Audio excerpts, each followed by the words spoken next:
நமக்கு ஒரு பிரேமை உடல் உண்டாகும். அப்போது பிரேமை கண்களும் பிரேமை காதுகளும் பிரேமை ஆண் பெண் உறுப்புகளும் உருவாகும். இவற்றின் மூலம்தான் கடவுளை காண முடியும், அவருடைய பேச்சை கேட்க முடியும், அவரோடு பேச முடியும் என்று ஸ்ரீ ராமகிருஷ்ணர் கூறியதும் உறக்க சிரித்தார். ஆனால் குருதேவர் முகம் சுளிக்காமல், அந்த பிரேமை உடல் ஆன்மாவோடு கலந்து இன்புறுகிறது என்று தொடர்ந்து சொன்னதை கவனமாக கேட்கலார்.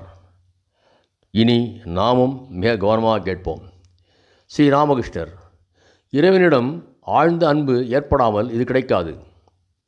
ஆழ்ந்த அன்பு உண்டானால் எங்கும் இறைமுகமாக காணலாம். தீவிரமான காமாலை நோய் கண்டால் காண்பவை அனைத்தும் மஞ்சளாக தெரியும். அப்போது அவனே நான், அனைத்துள்ளும் இருப்பது அவனே என்ற உணர்வு உண்டாகிறது. பிரேமை போதை அதிகமாகிவிட்டால் நானே காளி என்கிறான் குடிகாரன்.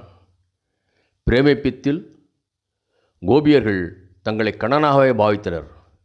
இரவு பகலாக இறைவனை பற்றியே நினைத்து கொண்டிருந்தால் எங்கும் எப்போதும் எதிலும் அவரை காணலாம். தீபத்தின் சுடரை சிறிது நேரம் உற்று பார்த்து கொண்டிருந்தமையானால் பிறகு பார்க்கின்ற திசைகளெல்லாம் அதே தீபச்சுடரை காண்கிறோமல்ல.